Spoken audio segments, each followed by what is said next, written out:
రానున్న వేసవి కాలాన్ని దృష్టిలో పెట్టుకుని గ్రామాల్లో తాగునీటి సమస్య రాకుండా ప్రత్యేక చర్యలు తీసుకోవాలన్నారు ఎమ్మెల్యే రేవూరి ప్రకాష్ రెడ్డి.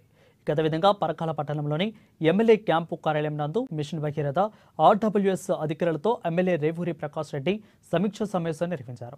రానున్న వేసవి కాలం దృష్టిలో పెట్టుకుని నియోజకవర్గంలోని అన్ని గ్రామాల్లో అధికారులు పర్యటించి నీటి సదుపాయం కల్పించేందుకు కృషి చేయాలని అన్నారు. ఓవర్ హెడ్ ట్యాంకులను కూడా క్లీనింగ్ చేయడం, నీటి శుద్ధి నాణ్యత పరీక్షలను క్రమం తప్పకుండా నిర్వర్తించాలని అన్నారు. ఇప్పుడు అలాప్పుడు కష్టం ఇబ్బంది వచ్చినప్పుడు కాదు, అలా రెడీ ఉంటారు. సిటీ మూవ్ చేయడానికి అవసరం కూడా ఏంటంటే నేను శాంక్షన్ తర్వాత వర్క్ అయితే అయిపోవాలి.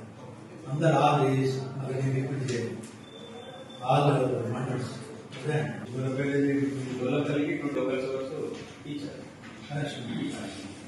లోకల్ సోర్సులలో కూడా మీరు బోర్డులు కట్టుకున్నాయా లేదా,